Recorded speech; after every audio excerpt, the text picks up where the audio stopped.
Hello everybody and welcome back to Cooking with Goldbridge. Don't even know what that is. A wrestling move, I think. Generation X. Anyway, D-Generation X actually. I was more of a fan of The Rock. But if you can smell what The Rock is cooking, I can't, but I can smell what Goldbridge is cooking, but I'm not actually cooking yet. We're back. We're doing I can't believe I've never done this before on a Cooking with Goldbridge show. We're doing a full English breakfast. A full English breakfast. We've got hash browns, bacon, sausages, eggs, baked beans, mushrooms, tomatoes, pineapple. It's all there, traditionally good, and there's no pineapple. I'm not going down that road. Do you put pineapple on a pizza? Yes, you do, if you like it. If you don't, you don't like it. I've got vegetarians living down the road. I'm going to open my window up in a minute when I'm cooking my sausage and that, and I'm going to waft it down the road so that it annoys them. Actually, don't do that, because I'll give it probably 2 or 3 weeks for the snowflake generation to start complaining that that is an ism. Vegetarianism actually means you don't eat meat, but they'll start saying that. I wouldn't be surprised in the next 10 years if you can't cook meat if you've got a vegetarian family living on your street. And it rhymes. You can't cook meat if there's vegetarians on your street. They'll have an advert from the British Snowflake Society on that. But look, I've always said this. People think I don't like vegetarians. I do. I actually have a couple of vegetarian dishes a week myself, but that's only because I eat all the meat at the start of the week and we run out before the shopping. But no, I've got no problem with vegetarians. Why would I? My auntie's one, and we get on really well. So no, I've got no problem with vegetarianism. But you can do a vegetarian cooked breakfast. We don't need that. We don't need that. Do they eat eggs? Yeah, probably, because that's natural. So there it is. Mushrooms, tomatoes, hash browns, eggs and beans. Not a bad dish. But I'm having meat on mine, and if you want yours on, you can have that as well. So, but look, a lot of people talking about, we're going to start cooking, so we're going to be over on the pan and in the oven for the hash browns. Hash browns for me are toast as well. You've got to have toast. A lot of people saying, what are you going to do in June? I don't know why I'm doing that. What are you going to do in June when the pub's open and big celebrations on June the 21st? Tell you what, on my celebration, I'm just going to have another English breakfast, a full English breakfast. That's what I'm going to have, a cooked breakfast. Let's not be English about it, because Welsh people eat it, Scottish people eat it. They probably put loads more cholesterol on their plate than us. Irish people eat it. I've had an Irish breakfast. It's much the same, but they have soda bread and they have white pudding, whereas I haven't got black pudding for mine. I forgot to get black pudding. But I do like black pudding, which is a bit, basically it's blood, pig's blood. In a sausage, but it tastes nice. It's not just pig's blood. I don't really know what's in it. It's a bit like haggis. But I'll be celebrating on June the 21st with a great big cooked breakfast. Some people will be, you can see people already, they're doing it on social media. Oh, on the 21st down the pubs with the lads. On the 21st on the night down the disco with the ladies. And I'm like, oh, shut up. You know what? If I'm going down the pub on the 21st to celebrate the pubs being open and being able to go out with my mates, I'd rather pick middle of the road Jeff than big I'm the life soul of the party John. I can't be bothered with those people. Oh, I'll be down there. Ooh, I bet you can't wait. Do you ever get those WhatsApp messages? I got one literally this week. Can't wait till the end of June when we're down the pub. Oh, I'm going to be up for it, I'm going to be mad for it, we'll have a great time. And it's like, you're talking in the third person. You're talking about yourself being out in June and how we're going to have a great time because you're going to be there. I don't want a big, loud Billy Bollocks show off. I'd rather talk to Jeff. We were going to sit down, enjoy the first draft pint in a long time together, talk about the football, talk about our plans for the summer. You know, gradually get drunker and have a good time. I don't need show off John. It's not even John. I need to think. Billy Big Bollocks. Billy Show Off. Billy, I'm the life and soul of the party. From sip one, he's like Billy Whiz on Whiz. He's like, oh yeah, look, we're having a great time, aren't we? You know those people when you go to a party trying to tell you having a great time. I don't need to be told I'm having a great time just because you want to be the life and soul of the party. Piss off and run around the beer garden for a bit and burn off some energy. But yeah. Yes. These people get on my tits, to be honest with you. I'm the life... If you've got to tell somebody you're the life and soul of the party, there's a big problem. If people are saying it behind your back, oh, Billy's such a good laugh, we need to get him out, you'll never know. But if you're telling everybody, it's like people when they're going on telly, innit, when they're on this blind date or first dates or whatever, or, oh yeah, my mates described me as the life and soul of the party. How do you know that? Were you there?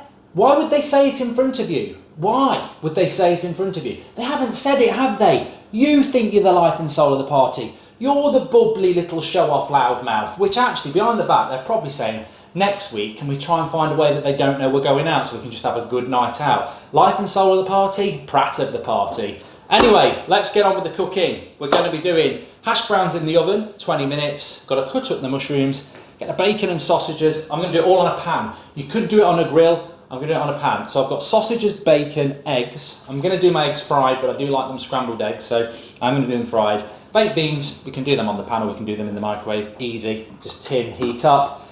Mushrooms need to be chopped up, done on the pan as well with some butter. Hash browns are going in the oven. Bacon, sausages, they're going in the pan. Eggs going to go in a separate pan. We're going to fry them up. We'll put some toast on. Let's get over to the oven. Don't love me for fun, girl. Let me be the one, girl. Love me for a reason. Classic Boyzone. Right, we're by the fridge. We're not. We're doing some sizzling sausages at the moment. I have got them on a medium heat with a little drop of olive oil, and I'm just moving them around. They're going to take about 15 minutes. My hash browns went in. Hello, Rocky. You're alive. He's alive. People thought he was dead because he's not been seen for a while, but you're living on. You're keeping going. Well done. Can I have some sausages? It's such a cliche. You're such a cliche dog, wanting sausages. Be a vegetarian. Maybe do for 10 minutes. They've got another 10 minutes. So the sausages, I'm going to just keep them on a medium heat. Keep them going for about 15 minutes. Always hard to know when your sausages are cooked. Oh, that's what she said. No, it's always hard to know when they're cooked. But I had some great news today. So sausages are going to take about 15 minutes. This is my pan for my eggs, which I won't pop in. I won't even want to turn them on in a minute. But I will film me doing the eggs because it's really important. The eggs is the hardest bit. The bacon's going to go in there very, very soon. And then when I take everything out, I'm going to use the fat from that to cook my mushrooms and my tomatoes. So it's all about timings, really. You could have 3 pans on the go. You could have it absolutely elite. But my plan is I'll probably get the sausages and the bacon done, put them on a warm plate in the oven with the hash browns, and then everything else will just come together in the last few minutes, the toast as well. But I'll show you all that bit. So yeah, I had some good news today. I was reading Men's Health magazine for March, and what did I tell you about runners? What did I tell you about runners in COVID? Selfish, dangerous people. I've been telling you this before. I don't know whether I'm going for Goldbridge or whatever, right? I've been saying runners are a pain in the backside. Like you're walking down the street, pedestrians, and you hear them coming, thud, you think Tyrannosaurus Rex is coming, it's somebody trying to get fit. And as they come back, they're spluttering on you like a fizzy bottle of pop that you open close up. It's like everywhere. Well, in this article in Men's Health, an expert, I forget the name, I always do, said that there is in their opinion, there is an increased chance that runners should not be running around without masks in urban areas. If you want to go for a run, go in a field and take your mask off and run and splutter all you like. But running in pedestrian built-up areas does risk people catching COVID, because as we know, up to 50% of people who spread COVID don't actually express symptoms. So these runners could be spreaders. And as they're running past you, there is an increased chance. It's like singing. They don't want people singing in churches anymore, just because they don't want people singing in churches, I think. No, it's nothing to do with religion. They do not, we won't go down that road. They can't sing anyway, they're not allowed in at the moment. But they don't want people singing, they don't want people in enclosed spaces, because if I'm talking to you like this, if I'm doing David Attenborough cooking a fried breakfast, this is the first fried breakfast I've had since 1979. I'm really going to enjoy it, and I hope that we have baked beans. But look, I don't know why David Attenborough's got quite a slow, quiet voice, and he won't be much of a spreader. He doesn't want to be a spreader at his age. We need to protect him. He's a national treasure. But he speaks slow. Now, if I speak like this, a bit like DT, rah, rah, rah, he's spreading more. Now, a runner, they're spreading, statistically, scientifically, they've run a test. They've got DT in a lab. They've got him to talk normally, blabbering crap, and then they've got a runner to run. A runner is exerting more risk, 10 times more risk than DT when he's shouting, because a runner is, they're panting like a dog on heat. So this has been put in a men's health article, and I'm very happy because I mentioned it before. I said these people running around in pedestrian areas are selfish, and they're putting their fitness ahead of everybody else, which actually is normally not a bad thing to do, but it's been proven. Well, it's not been proven, but somebody's had an opinion on it, so I've got one, and I had it a few months ago. These people running around in pedestrian areas, spluttering everywhere, increase. A runner is giving off more risk of COVID than a walker. That's a fact. Because they're experting more of their bloody unfit breath everywhere. Good runners don't actually run like that. A good runner, when I used to do running, and as you can tell I'm quite a specimen, but I don't really do much running now because I find it really boring. I actually entered a cross-country competition when I was about 15. I didn't want to do it, but I had detention. So the teacher I had it with was the cross-country coach, and he said, you don't have detention next week if you come and do a cross-country run on Saturday. And I said, where is it? And he said, Woolerton Park. I said, well, actually, I quite like Woolerton Park.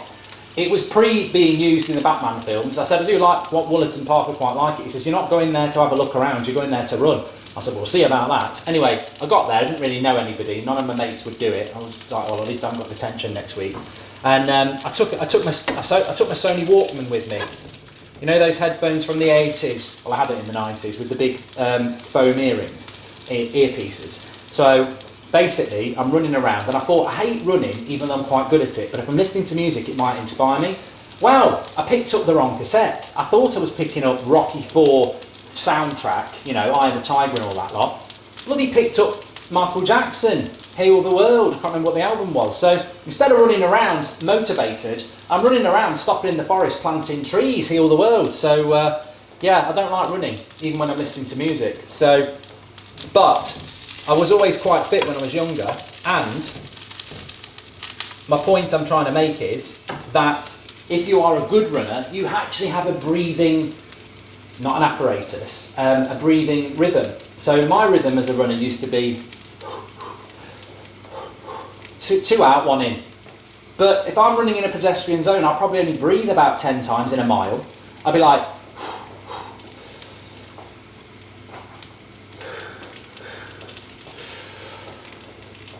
that's how you don't get a stitch. You have a breathing rhythm. These people out there, they're sweating like a shower. They don't know what they're doing. They're spreaders anyway. That's what I've got to say about that. Right, let's get the bacon. Lovely smells. Windows wide open. The doorbell will go in a minute. Are you cooking meat? No. Well, I'm a vegetarian, but I can smell meat. Well, go to McDonald's and get a burger then. No, that's not very nice. That's not very nice. I haven't got the window open actually. I want to keep the smell to myself. I'm not sharing it with anyone. The bacon goes in. You can mix your meat. It's from the same animal. What is it from, bacon? A pig. Pig and, yeah, they're both from a pig. So the meat's going to get done quite quickly now. So we've got the bacon and the meat in there. What I've got over here, it's getting noisy though. I've chopped up some mushrooms and tomatoes. Now my tomatoes are going to go in there as well with the mushrooms. The mushrooms will cook in the oil that's in there, but the tomatoes, I'm going to just stick them on one face. They're going to be two-faced tomatoes basically. Don't trust them. But what they're going to do is I'll put them on one side for a few minutes, caramelise, turn them over, caramelise, they'll be lovely. Eggs will go in, and hash browns will be done. Meat's going to be done very soon. That's going to go in the bottom oven. It's all going to work really well. Right, as you can hear, it's all going off at the moment. The mushrooms are in. They're looking lovely. And the microwave. The microwave's got the beans in it. The tomatoes, as you can see, face down. Keep them down for a few minutes because we want them to basically caramelise, they call it. It's basically wet, sticky things getting hot. That'll be nice. The mushrooms have got a lovely colour on them because I've basically taken the sausages out, added a little bit more olive oil, and it's got them lovely colour on it now. We're building textures. and my eggs are going to go in a minute, which is going to be, it's going to be the deal breaker, the eggs, isn't it? Because will I get it right? Will I get it wrong? We'll see. In fact, I'll just start with that in a minute. Yeah, let's go for it. Oh, turn the wrong one on because took my bloody eyebrows off. There we go, that one. So we're going to crack an egg. This you've got to get it right. You can't make an omelette without cracking a few eggs. I use that in life and for making omelettes. What it basically means is, if you want to make an omelette, you need to crack a few eggs. And also, as a life rule, if you want to sort things out, sometimes you've got to say what you think, and it might upset a few people, which is a bit like cracking an egg and making an omelette. I don't know where these sayings come from. Idiots mainly, but yes, I saw something. You know, hopefully we are moving out now. I'm going to Cooking with Goldbridge is back. Make sure you smash a like and subscribe. Massive event to do a cooked breakfast. But yeah, I mean, hopefully we're heading out. I'm itching my leg, although if I was on the other side, maybe. But I'm happy that we're moving out of lockdown. I think it's a very positive sign, and. Yeah, I think it's good for the NHS because I was listening to this local radio the other day. There's Pratts out there. They had Karen. Weekend radio makes me laugh. It doesn't matter what radio station you watch. The DJ is always filling time, and they'll talk about any load of crap. I listened to a journalist, a radio presenter the other day. They were talking about cookies, and I was like, "You're just talking about cookies for 5 minutes, and no one's interested." I did go and buy a cookie on the way home, but. They had Karen on at the weekend before last, and she was like, "It's a sunny weekend, I've ordered some roller skates and I'm going out roller skating, I've never done it in my life." And I'm like, "No, Karen, stop being so bloody selfish. The NHS is at full capacity, it's overspill from COVID, and Karen's taking up roller skating in her 40s. I can only imagine the carnage of Karen Carnage, going down the local park on a roller skate. She goes on a slight incline, loses control, family have tripped over trying to stop Karen as she's rolling down the hill, smacks herself into a tree, breaks her leg, ends up at NHS, and poor old nurses, who can also be men, are like, "Have you got COVID? No. What have you done?" "Well, I was roller skating and I lost control and I hit a tree." "Have you roller skated before?" "No, I just thought it'd be something I would take out on lockdown, something to do." Get her out. I'm not seeing to her. You can heal yourself, you bloody idiot. We're stretched to the limit. You pushed me over the limit. You pushed me over the limit. We're stretched to the limit, and you've gone and done something that was preventable. Why didn't you stay at home and watch bloody Bridgerton or The Crown or something like that? You had to take up roller skating, didn't you, Karen? You bloody prat. So yes, those moving out of lockdown means at least Karen can do it without overwhelming the NHS. Right, I'm getting stressed myself anyway now because we're going to do the eggs. 2 eggs, crack. Now, when you're doing fried eggs, what you really want to happen with a fried egg is you don't want to break the yolk. Otherwise, it's dead to me. If I break the yolk, it's going in the bin because a fried egg with a broken yolk is not the same. It's like Barcelona without Messi, really. It just doesn't work. So I've fucked this one up. If you can rescue that. Oh, he's rescued it. I think I've rescued it. It didn't break. Get in. Get in. That was a bad break. It was a really bad break. But I think we're going to be all right.